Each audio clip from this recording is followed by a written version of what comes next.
ও বন্ধুরি বন্ধুরে ও আমার বন্ধু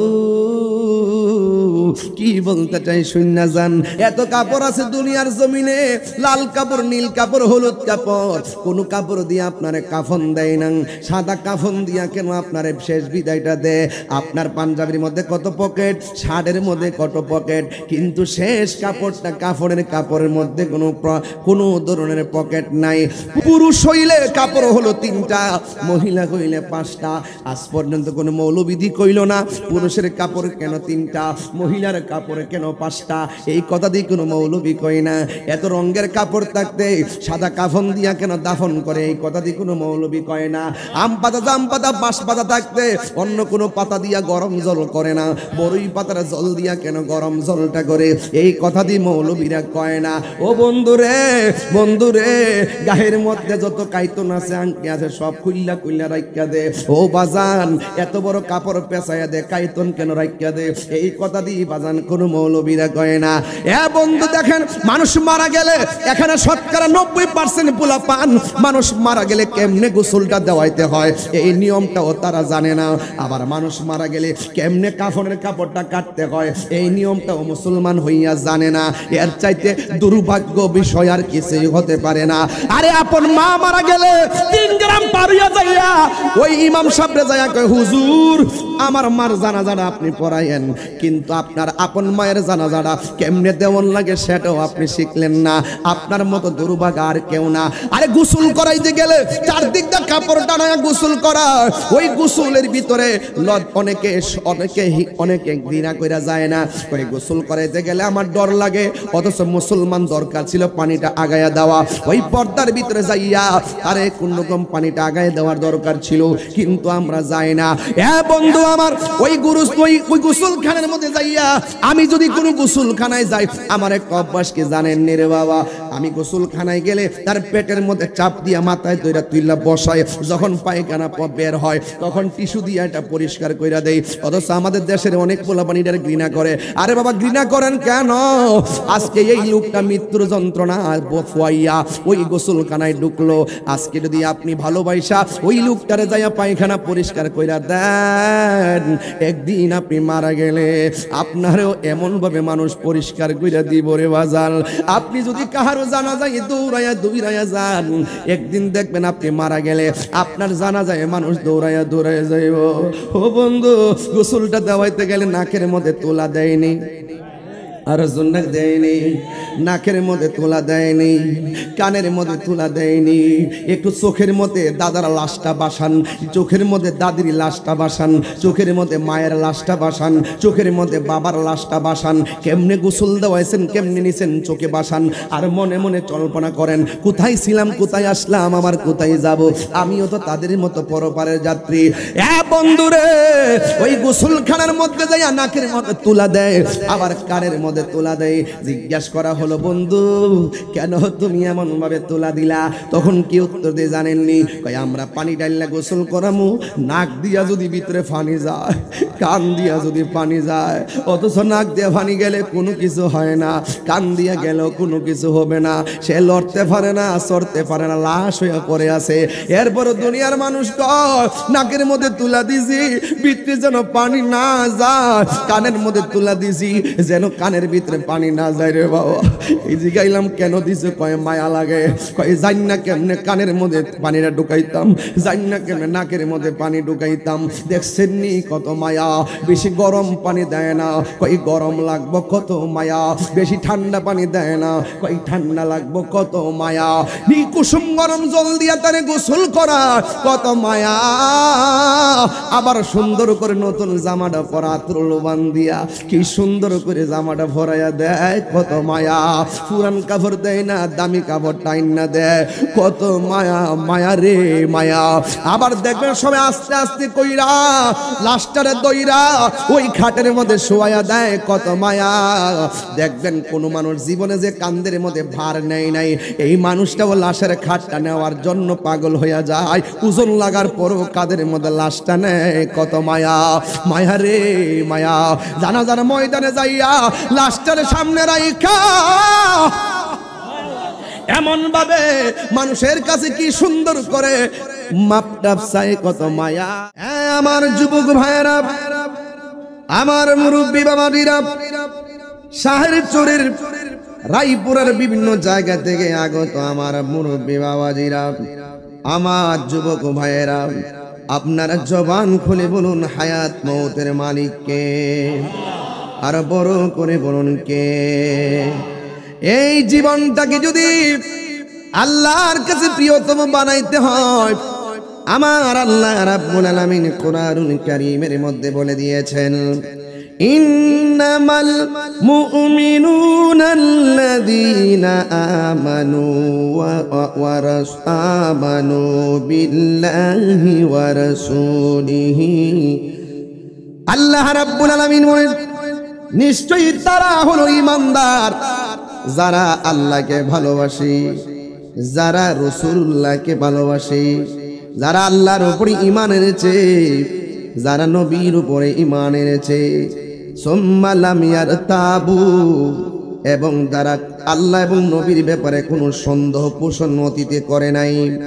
আল্লাহকে আল্লাহ বলে জেনেছে, নবীকে নবী বলে জেনেছে। সে জানে জানের চাইতে নবীকে ভালোবাসা লাগবে। সে জানে আল্লাহ ছাড়া কাউকে সেজদা করা যাবে না। সে জানে আল্লাহ আমাদের খালেক। সে জানে রাসূল আমার আল্লাহর বন্ধু।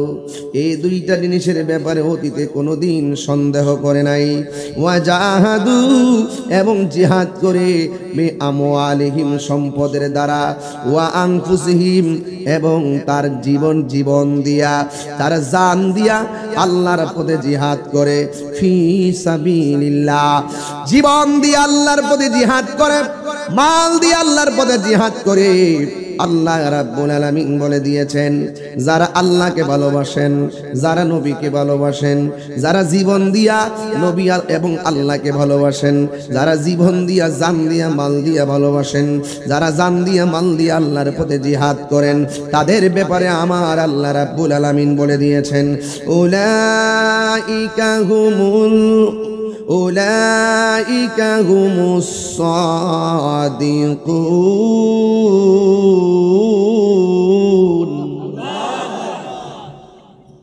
আল্লাহ রাব্বুল আলামিন বলেন, এই চারটা কোয়ালিটি যার মাঝে থাকবে রে বাবা, এরাই হলো সত্যনিষ্ঠ রে বাবা।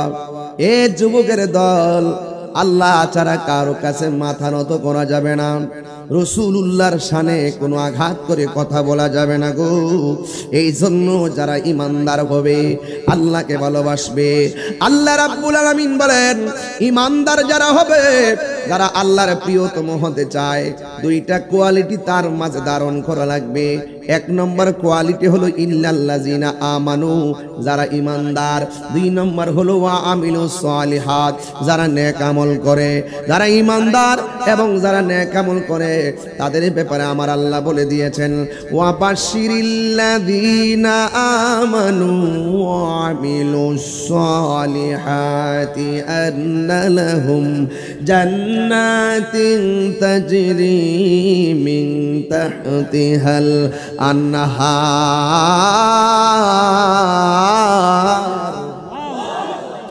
আল্লাহ রাব্বুল আলামিন বলেন, জান্নাতের শুভ সংবাদ তাদের জন্য যারা ঈমানদার। জবানটা খুলে কোন যারা ঈমানদার। এখন শাহের সরের মানুষ জবানটা খুলে কোন আমরা কি ঈমানদার না বেঈমান? আর জোরে কোন না ঈমানদার না বেঈমান? যারা ঈমানদার হবে তাদের জন্য আমার আল্লাহ রাব্বুল আলামিন বলেন, আমি আল্লাহ তাদের নিচে জান্নাতের গালিচা বিছাইয়া দিমু। তাদের পায়ের নিচে আমি আল্লাহ রাব্বুল আলামিন জান্নাতের নহরগুলা বিছাইয়া দিমু। ও বন্ধুরে, এই ঈমান যদি না থাকে, ইন্নাল ইনসানা লাফি খুসর, নিশ্চয়ই মানুষ ক্ষতিগ্রস্তের মধ্যে পড়ে যাবে। এখন যুবক ভাইয়েরা আমার, যারা জিন্দা আর যারা মুর্দা এরা এক না রে বাবা। যারা জিন্দা যারা মরা এক না। জিন্দা মানুষ মাইকিং পাইয়া দৌড়ায় আসছে, জিন্দা মানুষ দাওয়াত পাইয়া ওয়াজ করতে আসছে, জিন্দা মানুষ তপন ভাই দাওয়াত পাইয়া মাহফিলে বসছে, জিন্দা মানুষ মা বোনেরা মাহফিলে এসে পর্দার আড়ালে বসে গেছে। কিন্তু শাহের সরের পাশে গুরুস্থান আছে, ওই মুর্দার মানুষগুলো মাইকিং এর আওয়াজ শুনে না রে।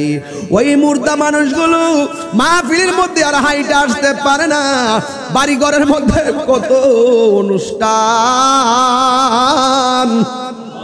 কিন্তু দেখা যায় অনুষ্ঠানে আসার কোনো সুযোগ নাই। এটা আমি তাহিরির কথা নয়, আল্লাহ রাব্বুল আলামিন কোরআনে বলে দিয়েছেন, ওয়ামা ইয়াস্তাবিল আহইয়াউ ওয়ালাল আমওয়াত। যারা জিন্দা যারা মুর্দা তারা এক হতে পারে না।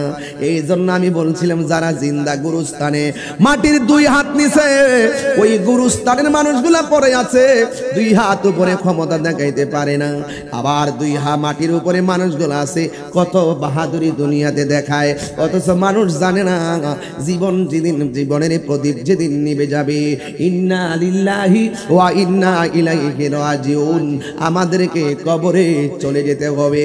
এই জন্য যুবকের দল মানুষ তো জানে না রে আমাকেও একদিন কবরে এমন ভাবে চলে যেতে হবে। এখন কবরে দুই হাত নিচে কবরের ভিতরে, ওই দিন আমার ফিরোজ মিয়ার জানাজার নামাজ পড়াইয়া দোয়া করে গেলাম, কিন্তু কবরের মধ্যে কেমন আছে আমি জানি না। আমার শাশুড়ির ওই দিন জানাজার নামাজ পড়াইলাম, এখন কবরে দিয়াইলাম, জানলাম না কবরে কেমন আছে। এই জন্য আমার যুবক ওই কবরের ভিতরে মানুষ কেমন আছে আমরা জানি না, আমরা দেখার ক্ষমতা নাই। কিন্তু আল্লাহর কোরআন আবার ভিন্ন কথা বলছে।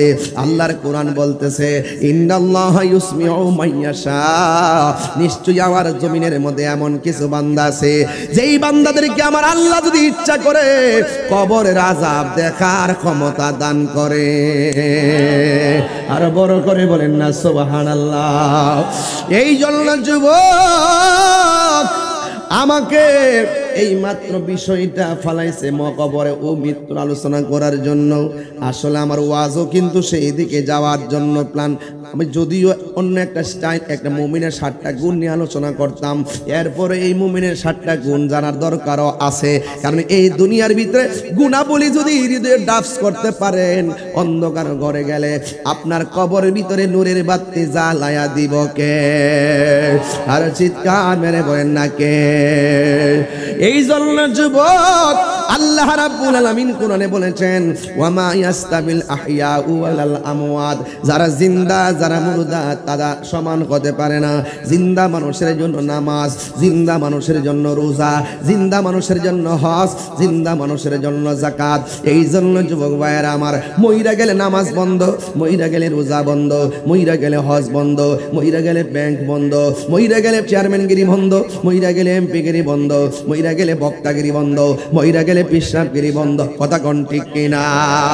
এই জন্য সব কিছু বন্ধ করে দেয় মরণ নামক থাবারে বাবা। এই থাবাটা বড় কঠিন। আমার নবী আপনার নবী বলেন, এই আমার শাহের চরের বাবাজিরা গো, ওই মরণ কথাটা বড় কঠিন। কারণ কেন জানেন? মরণ বড় কঠিন। আমার নবী আপনার নবী বলেছেন, আরে রুহু নেওয়ার সময় কষ্ট হবে, এই রুহুটা নেওয়ার আগে আরেকটা কষ্ট আছে। এই কষ্টের নাম হলো সাকরাতুল মাউত। এই সাকরাতুল মাউত এমন কঠিন জিনিসের নাম, যখন আপনার মরণ ঘন্টা বেজে যাবে, আপনার শাহের সরে ঘরের মধ্যে আজরাইল চলে আসবে। আজরাইলে আইসা আপনার এমন ধাউ মারবে, ধাউটা মারার পরে আপনার ভিতরে একটা তাইস শুরু হয়ে যাবে, একটা পিপাসা শুরু হয়ে যাবে। আজরাইল আপনার যখন দমক মারবে, আপনার রগগুলো টাস টাস করে ডিসকানেক্ট হয়ে যাবে, আপনার হাড্ডিগুলো টাস টাস করে খুলে যাবে, আপনার রক্তগুলো পানি হয়ে যাবে। ও আমার যুবক ভাইরা, এবার ইন দি মিন টাইমের বাবা, এবার রক্ত যখন পানি হয়ে যাবে, আমার নবী আপনার নবী বলেন, ওই সময় মানুষের তৃষ্ণার্ত হয়ে যাবে। 7 সমুদ্র 13 নদীর পানি যখন দিবে, এরপরও তার পানি তৃষ্ণা মিটবে না গো। যুবকের দল, এখন গায়ে জোর আছে, এখন ক্ষমতা আছে, এখন টাকা আছে, বাহাদুরি করেন। আজরাইলের সামনে কোনো বাহাদুরি চলবে না, কথা বলেন ঠিক কিনা? মরণের চিঠি যখন আসবে আমার, কালিমার তালকিন দিও বারে বার। মরণের চিঠি যখন আসবে আমার, কালিমার তালকিন দিও বারে বার। প্রাণে ভরে দেখব চেহারা তোমার, প্রাণ ভরে হাত ডেকে নাও রোজা তোমার। রাসূলুল্লাহ কি উপায় হবে আমার, রাসূলুল্লাহ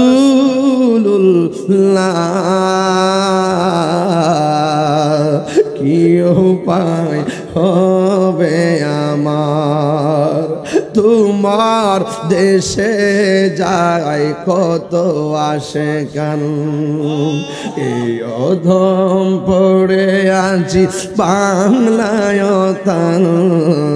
তোমার দেশে যায় কত আশিকান, এই অধম পড়ে আছি বাংলায় তান। যেতে পারলাম না আমি দেশেতে তোমার, যেতে মার ডেকে নাও রোজা তোমার। রাসূলুল্লাহ কি উপায় হবে আমার, রাসূলুল্লাহ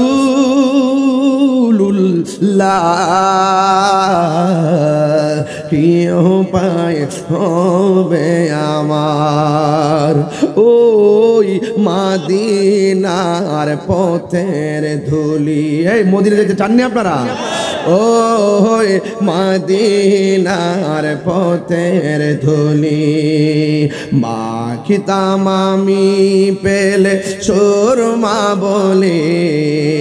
ফিরে পেত নয়ন নূরেরি আধার, ফিরে পেত নয়ন আর ডেকে নাও রোজা তোমার। রাসূলুল্লাহ কি উপায় হবে আমার, রাসূলুল্লাহ কি উপায় হবে আমার। একটা জবান বন্ধ রাখবেন না, মহব্বতে মায়ার সুরে বলুন সুবহানাল্লাহ। এ আমার যুবক, ও শাহের চরের বাবা, আমি বলছিলাম কবর বড় সাংঘাতিক। কবরে যাওয়ার আগে মরণের যন্ত্রণা আছে না নাই? এই মরণটা যারা ভালো হবে, কবর তারা ভালো হয়ে যাবে। এই কবর যারা ভালো হয়ে যাবে, মিজানের পাল্লা ভালো হয়ে যাবে। মিজানের পাল্লা যারা ভালো হয়ে যাবে, পুলসিরাত ভালো হয়ে যাবে। পুলসিরাত যারা ভালো হয়ে যাবে, আল্লাহ বলে আন্না লাহুম জান্নাতিন তাজরি মিন তাহতিহাল আনহার, আমি আল্লাহ জান্নাত দিয়া তাদের নিচে নহরগুলা প্রবাস, নহরগুলা বিছায়া দিয়া এদের গায়ের মধ্যে প্রেমের ধুলা লাগাইয়া দিব। এ আমার যুবক, ও শাহের চোরে বাবা, কি দিয়া ওয়াজ বুঝাইতাম, কি দিয়া বললে ওয়াজটা বাড়িতে নিয়ে যাবেন। হেলাই হেলাই শুধুমাত্র হুজুর আইনাইনে ওয়াজ করলে লাভ হবে না। হুজুর আসবে বছরে একবার, ইবাদত হবে প্রতিদিন।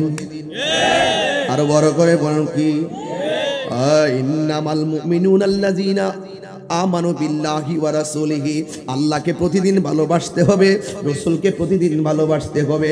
হুজুর আইসা একদিন ওয়াজ করব আর মনে করছেন মুসলমান হয়ে গেছেন, না না না না না, কারণ মানুষ নিজেই নিজের ভাগ্যের প্রবক্তা।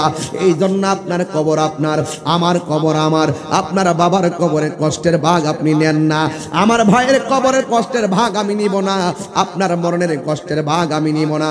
অথচ সন্তান বাপ নেওয়ার জন্য পাগল, সন্তান মায়ের সম্পদের ভাগ নেওয়ার জন্য পাগল, কিন্তু মরণের কষ্টের ভাগ সন্তানও নেই না, ঠিক না? এই জন্য আল্লাহ রাব্বুল আলামিন কুরআনুল কারীমের মধ্যে সুন্দর করে বলে দিয়েছেন, কাইফা তাকফুরুনা বিল্লাহি ওয়া কুনতুম আমওয়াতান ফাআহইয়াকুম সুম্মা ইউমীতুকুম সুম্মা ইউহয়ীকুম সুম্মা ইলাইহি তুরজাউন।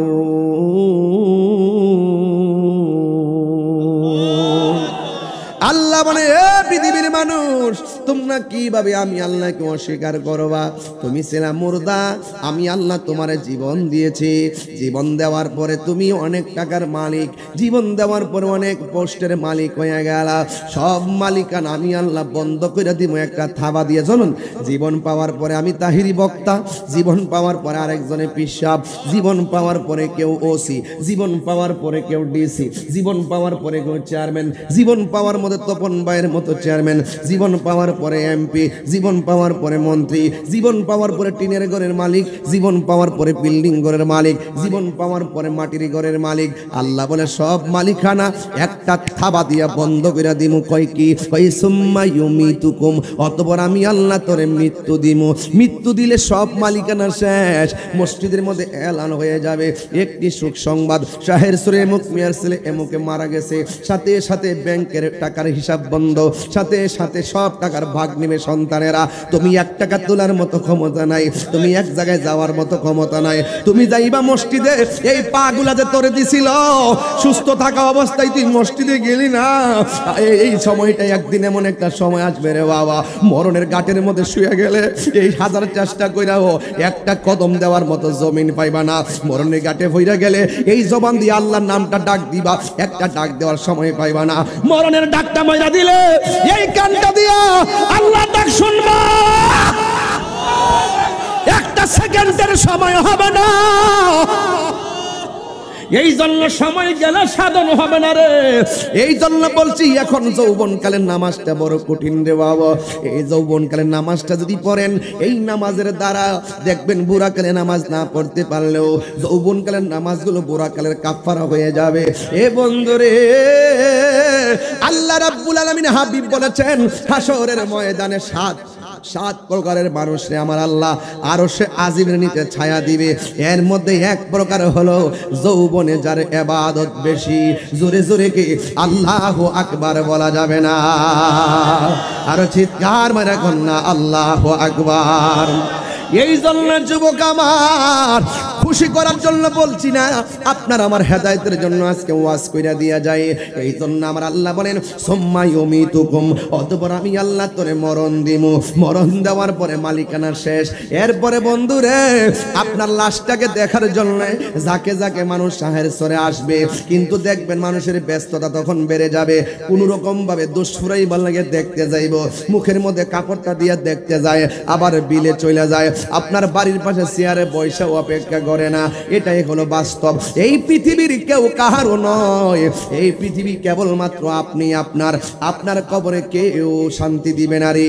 ও বন্ধু, আপনি যখন মারা গেছেন, নারায়ণপুর বাজার দিকে যাইয়া লাল কাপড় আনবেন না সাদা কাপড়। আর বড় করে বলেন, কি কাপড়? এই কথাগুলো আমি সব মাহফিলে বলি, কেন জানেননি? আজকে কবর আযাবের ভয় উঠে গেছে, এই জন্য 10 টাকার জন্য মানুষ খুন করে ফেলায়। কবরের আযাবের জবাবদিহিতার কথা ভুলে গেছে, এই জন্য সন্তান মার বুকে লাথি মারে। এই আজকে কবরের আযাবের জবাবদিহিতার কথা ভুলে গেছে, এই জন্য বড় ছোটকে স্নেহ করে না, ছোট বড়কে সম্মান করে না। দেখবেন ব্যবসা বাণিজ্যে শুধুমাত্র জুলুম আর জুলুম, রাষ্ট্রেও দেখবেন জুলুম আর জুলুম, দুর্নীতি আর দুর্নীতি। কথা কোন ঠিক কিনা? সব বাটপারির হিসাব যিনি নিবেন, আপনারা জবান খুলে বলেন তিনি কে? ইন্না হুয়া ইউবদিউ ওয়া ইউঈদ। আপনারা জবান খুলে বলেন, আপনার আমার শুরুর মালিক কে? আপনার আমার শুরুর মালিক কে? আপনার আমার দুঃখের মালিক কে? জন্মের দান করছেন আমার আল্লাহ, মরণ দিবেন আমার আল্লাহ। এই জন্য যুবকের দল পায়ের মধ্যে হাত দিয়া বইলা যায়, আপনি মারা গেলে কোন বাজার থেকে কাফন আনবে? জোরে গন্না কোন বাজার? বড় বাজারটাই তো টার্গেট করে। ওই কাপড় আনবেন বাজান সাদা। এখন দেখেন আমার মাথার মধ্যে পাগড়িটার রংটা কি? এই জন্য কবরে যাইবেন ড্রেসটা কি? ও বন্ধু রে, ও বন্ধু রে, ও বন্ধু, আপনার ড্রেসটা হবে সাদারি। এত কাপড় আছে দুনিয়ার জমিনে, লাল কাপড়, নীল কাপড়, হলুদ কাপড়, কোন কাপড় দিয়ে আপনারে কাফন দেয় না। সাদা কাফন দিয়া কেন আপনারে শেষ বিদায়টা দেয়? আপনার পাঞ্জাবির মধ্যে কত পকেট, শার্টের মধ্যে কত পকেট, কিন্তু শেষ কাপড়টা কাপড়ের কাপড়ের মধ্যে কোনো ধরনের পকেট নাই। পুরুষ হইলে পুরুষ হইলে কাপড় হলো 3টা, মহিলা হইলে 5টা। আজ পর্যন্ত কোনো মৌলবিধি কইল না পুরুষের কাপড় কেন 3টা, মহিলার কাপড় কেন 5টা। এই কথা দিয়ে কোনো মৌলবি কই না। এত রঙের কাপড় থাকতে সাদা কাফন দিয়া কেন দাফন করে? এই কথা দিয়ে কোনো মৌলবি কয় না। আম পাতা, জাম পাতা, বাঁশ পাতা থাকতে অন্য কোনো পাতা দিয়া গরম জল করে না। বড়ই পাতার জল দিয়া কেন গরম জলটা করে? এই কথা দিয়ে মৌলবিরা কয় না। ও বন্ধুরে, বন্ধুরে, গায়ের মধ্যে যত কাইতন আছে, আংটি আছে, সব খুইল্লা খুইল্লা রাইখা দে। ও বাজান, এত বড় কাপড় পেঁচাইয়া দে, কাইতন কেন রাইখা দে? এই কথা দিয়ে বাজান কোনো মৌলবীরা কয় না। এ বন্ধু দেখেন, মানুষ মারা গেলে এখানে শতকরা 90% পোলা পান, মানুষ মারা গেলে কেমনে গোসলটা দেওয়াইতে হয় এই নিয়মটাও তারা জানে না। আবার মানুষ মারা গেলে কেমনে কাফনের কাপড়টা কাটতে হয় এই নিয়মটাও মুসলমান হইয়া জানে না।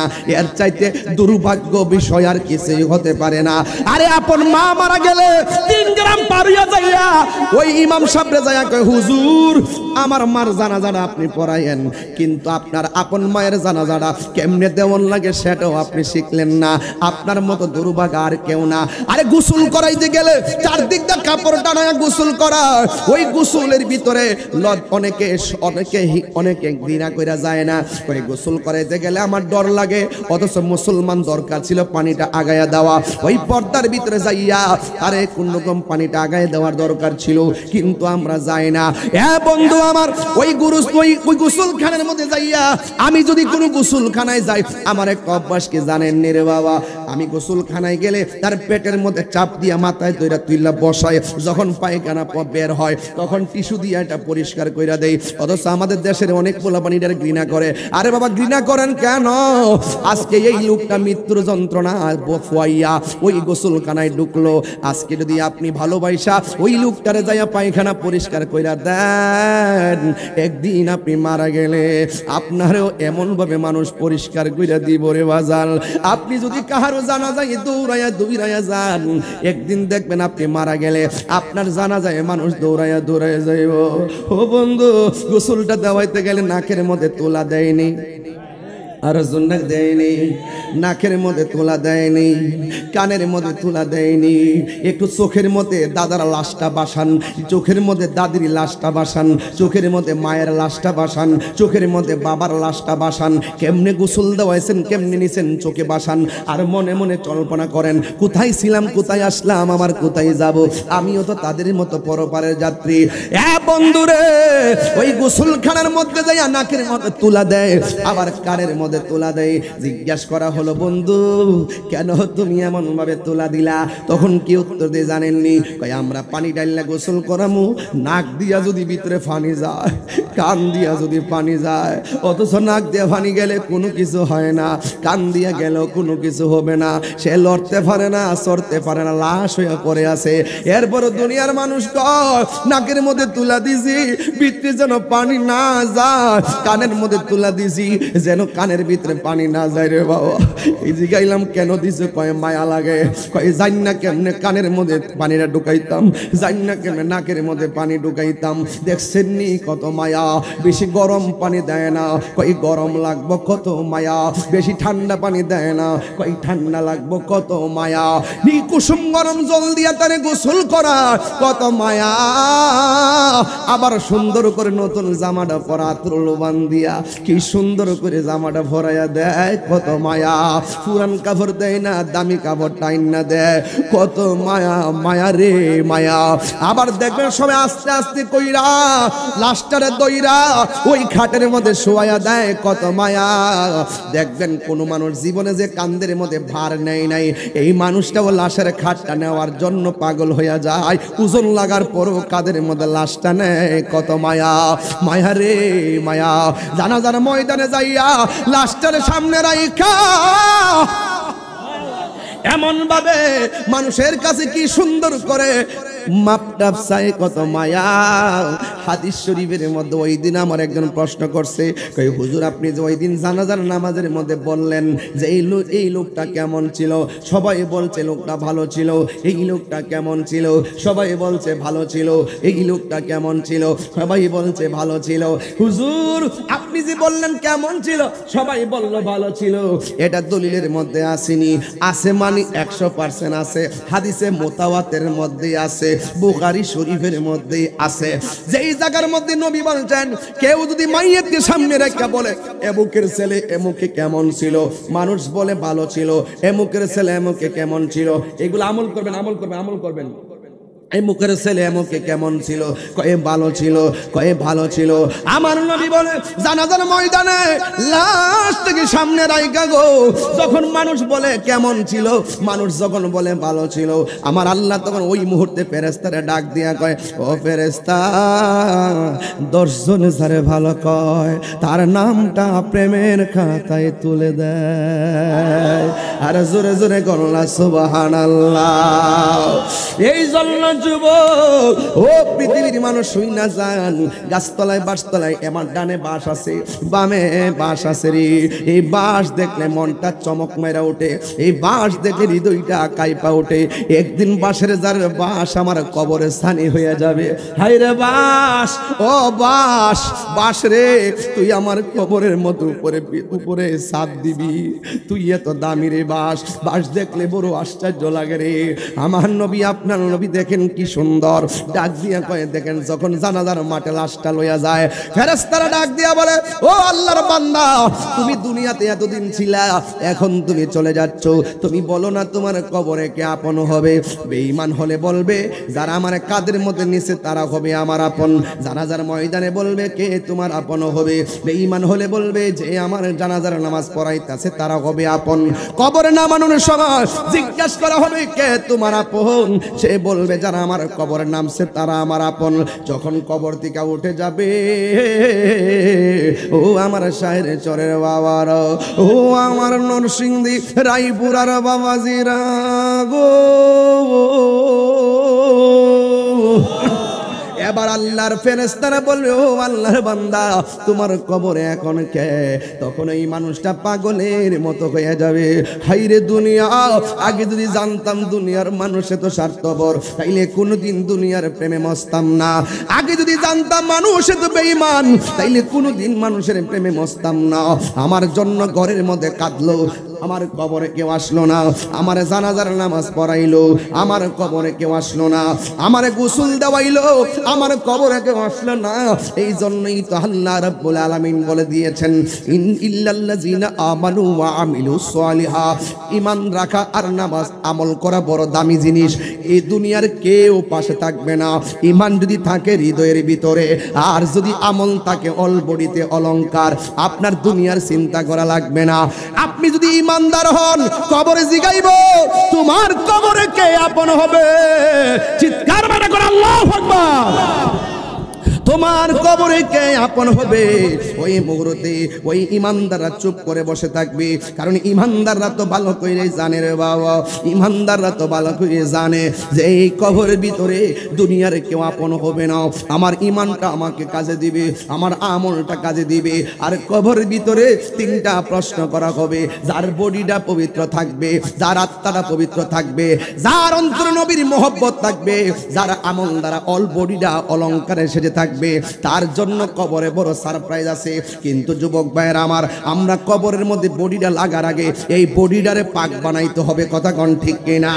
ওই জামান নবী বলেন, আলা সাবধান, ওয়া ইন্না ফিল জাসাদি মুদগা, দেহের মধ্যে একটা টুকরা আছে, ইজা সলাহাত ইজা সলাহাত, যখন টুকরাটা সুস্থ থাকে, সলাহাল জাসাদু কুল্লু, তখন অল বডিটা ভালো থাকে। ওই ভিতরে টুকরাটা যখন ভালো থাকে তখন অল বডিটা ভালো থাকে। ওয়া ইজা ফাসাদাত, যখন ওই টুকরাটা খারাপ হয়ে যায়, নষ্ট হয়ে যায়, ফাসাদাল জাসাদু কুল্লুহু, তখন ওই অল বডিটা ওই অল বডিটা নষ্ট হয়ে যায়। আলা আলা ওয়াহিয়াল কলব, আর ওই গোস্তের টুকরার নাম হলো কলব। এই জন্য যুবক ভাইয়ের আমার, কলবটারে পবিত্র করা লাগবে। আত্মাটা যার শুদ্ধ, বডিটা তার সুস্থ। আত্মা যারে পছন্দ করছে, অল বডিটা পছন্দ করবে। এই জন্য মানুষ যখন একটা গুনাহ করে, অল বডি এই কলবের মধ্যে একটা কালো দাগ পড়ে যায়, দুইটা গুনাহ করলে দুইটা কালো দাগ পড়ে যায়। দুনিয়ার কোন মেডিসিন ওই দাগগুলা পরিষ্কার করতে পারে না। ওই দাগগুলা পরিষ্কার করে একমাত্র মাওলার জিকির। এই জন্য নামাজে মাওলার জিকির হয়, রোজায় মাওলার জিকির হয়। আমার নবী বলে, উম্মত, তোর মধ্যে 7টা গুণ যদি রাখতে পারস, তাইলে তোর জীবনটা ধন্য হয়ে যাবে। 1 নম্বর হলো নামাজের প্রতি যত্নশীল হতে হবে।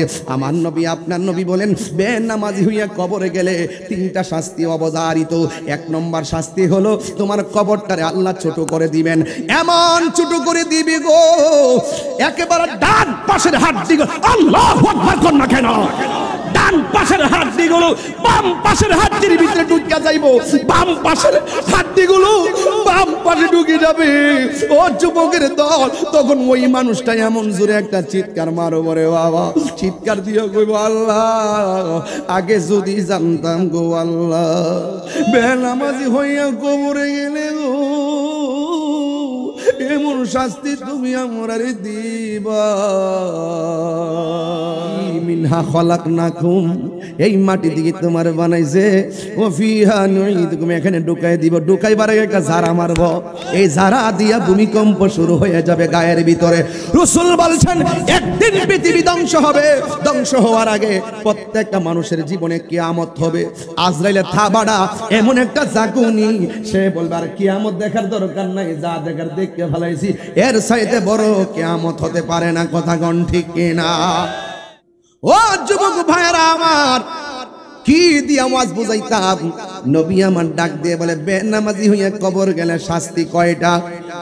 আর আমার নবী, আপনার নবী, ইমানদারের 7টা গুণের মধ্যে একটা গুণ বলতেছেন, নামাজের প্রতি যত্নশীল হওয়া লাগবে। ওই নবী বলতেছেন, ওই কবরের ভিতরে গেলে 3টা শাস্তি অবধারিত। 1 নম্বর শাস্তি হলো কবরের 2 পাশের মাটি আপনার একটা চাপা মারব, ডান পাশের হাড্ডিগুলো বাম পাশের ভিতরে ঢুকাইয়া দিব, বাম পাশের হাড্ডিগুলো ডান পাশের ভিতরে ঢুকাইয়া দিব। আল্লাহ বলে, সুম্মা ইউমিতুকুম, মরণ দেওয়ার পরে সুম্মা ইউহয়িকুম, অতঃপর আমি আল্লাহ তোরে জীবন দিব। জীবন দেওয়ার পরে খেলা দেখব। ফেরেশতা প্রশ্ন করবে, উত্তর দিতে না পারলে অবস্থা ভয়াবহ হয়ে যাবে। এই জন্য বান্দারা বলবে, আল্লাহ, নামাজ না পড়া কবরে গেলে এমন শাস্তি হবে, জীবনেও আর নামাজ ছাড়তাম না। আমার দেশের মধ্যে আবার অনেক নামাজি আছে, কপালের মধ্যে দাগ ফালায়, আছেন রে বাবা। এই জায়গার মধ্যে একটা কর ফালায়, কপালের মধ্যে দাগ ফালায়, কয় হাসর মাঠে দাগ দেখে বলে চিনব। অথচ না, সেই দিন কারো চেহারা আমলের কারণে, ইমানের কারণে এমনি আলোকিত হয়ে যাবে। দুনিয়ার শাড়ির মধ্যে গসায়া কালো দাগ ফালাইলেই আলো হবে না। কারণ কেন জানোনি? বহুত নামাজি দেখছি 5 ওয়াক্ত নামাজ পড়ে, আবার প্রথম কাতারে দাঁড়ায়, খবর লিয়া দেখি সুৎকুর নাম্বার 1। আর জোরে কোন ঠিক কিনা? এই নামাজের নামাজ কোন কাজে আসবে না, ঠিক কিনা? ওই সুৎকুর নাম্বার 1 যেই সমাজের মানুষ সুদ খায় সমাজের মধ্যে শান্তি আল্লাহ কায়রা নেই। যেই ঘরের মধ্যে সুদ চলে ওই সুদ করে ঘরের মধ্যে শান্তি কায়রা নেই। যেই দেশের মধ্যে সুদ চলবে এই দেশের মধ্যে শান্তি উঠে যাবে। এই জন্য জবানটা খুলে কোন সুদ খাওয়া কি হালাল না হারাম? আর জোরে কোন না হালাল না হারাম? ওই মসজিদের মধ্যে নামাজ পড়া সুদ খাইয়া ঘুষ খাইয়া মানুষের গীবত কইরা আবার কবরে যাইয়া জান্নাতের কন্ডিশন চাও চলবে না রে বাবা। ও বন্ধুরে বন্ধুরে ও আমার বন্ধু কি বলতে চাই শুননা যান। নামাজ পড়বেন গরিব হইতে পারেন কিন্তু টাকার সাথে আমলের সম্পর্ক নাই। টাকা কম হতে পারে। আরে তায়েফের জমিনে ছোট ছোট যুবক পোলাপান আর তাগড়া তাগড়া যুবক পোলাপান এমন ভাবে আমার নবীরে পাথর মারছে। নবী বলছে আমার মারিস না, এরপর নবীরে মারছে। আমার নবী বলে মারিস না, এরপরও মারছে। আর আমি তো মনে করি আমার শাহের সরের ফুলাফান্ডি যদি সেই দিন তায়েফের জমিনে থাকতো, আমার নবীরে যদি তায়েফের পোলাপানে পাথর মারতো, এই শাহের সরের যোদ্ধা পোলাপান গুলো পাথরের বরাবর বুকটা পাইতা দিয়া সব পাথরের আঘাত তীরের আঘাত বুকের মধ্যে পাইতা নিত। কিন্তু আমার মোস্তফার বদন মোবারকে একটা পাথরের আঘাত লাগতে দিত না। হাত তুলে বলো ঠিক কিনা বলো।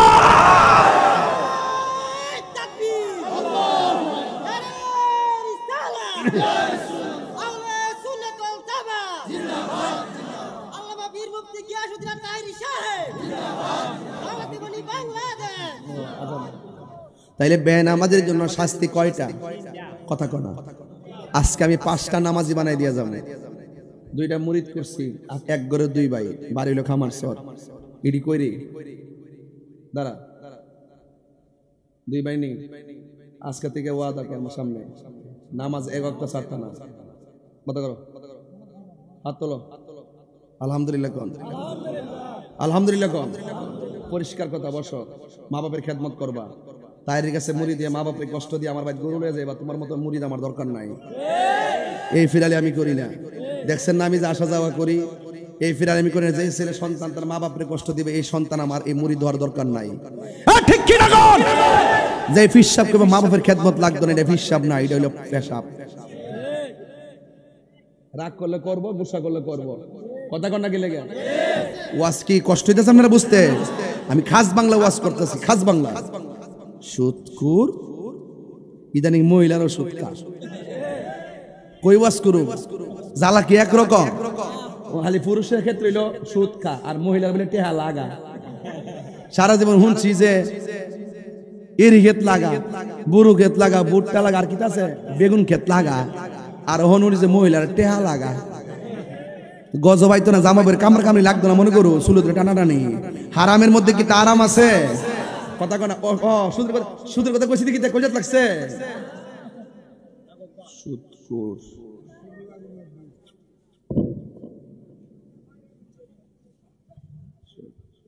আল্লাহ তার তৌফিক দিছে, তোমার তৌফিক দিছে তুমি গরিবের দান করো।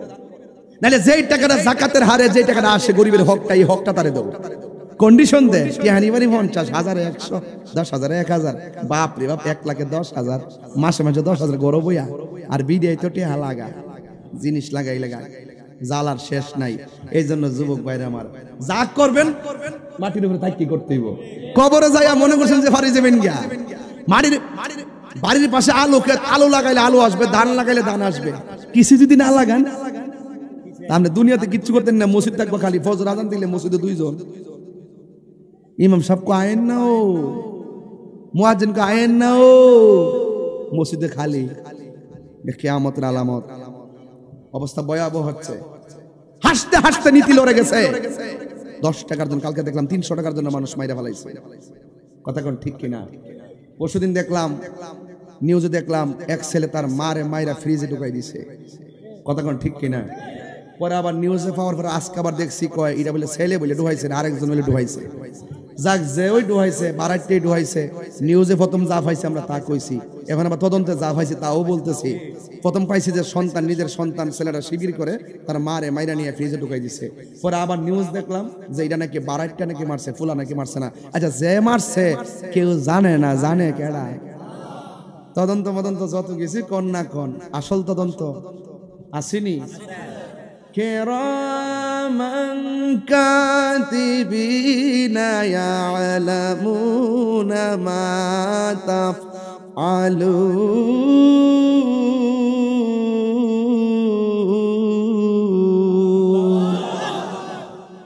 এই বক্সি সাউন্ড তুলে দে একটু, আর মশলা দে। অসুবিধা নাই, যে সিল্লান আজকে সিল্লেছি দিনে মাহফিলগুলো কখনো সিল্লে নাই, নকশিদ বেড়াইত না, টান না দিলে পছন্দ করে না। একটা জ্বালা আছে কিন্তু, জ্বালা আছে কিন্তু। এজন্য যে একটা ঘন্টা সিল্লেছি, শুধু টাইম না সিল্লেছি, কথা কোন ঠিক কিনা, নাইলে কথা মতো কইয়া দোয়া করে দিলাম বলে। যতটুকু কথা কইছি খারাপ লাগছে আপনার কাছে, তাহলে বে নামাজ অনেক ইন্টারভিউ নিমু, দুইটা নামাজি পাইছি নি, তো তাহিরির মুরিদ নামাজ পড়তো, আর অন্য পীরের মুরিদ নামাজ পড়া লাগতো না, তাহলে আরো তিনজন দাঁড়াইন, স্বইচ্ছা দাঁড়াইন যে হুজুর আমি নামাজ পড়ব, তাহলে আমার ওয়াজটা সার্থক। আর দুইজন তিনজন লাগবো। আপনি নাম কি বাবা? পিয়াল। আপনার নাম? মোহাম্মদ বকুল মিয়া। আরেকজন দাঁড়ান, নাম কি? সিয়াম। বসো। সিয়াম, পিয়াল, বকুল মিয়া। আমার ফোতে তোমার নাম কি? সুমন মিয়া, ইসমাইল মিয়া। নামাজি কয়জন পাইছি? তো এই মাহফিলে যদি না হইতো, এই পাঁচজনকে ওই লইলে, তাহলে মাহফিল দিলে লাভ আছে না নাই? কথা লাভ আছে না নাই? আছে। এই জন্য এই 5টা ছেলেই আরো 50 জনের নামাজি বানাইতে পারবে। কথা কন ঠিক না বেটে? নামাজ পড়ো রে হুজুরি কলবে, নামাজ পড়ো, ঠিক না?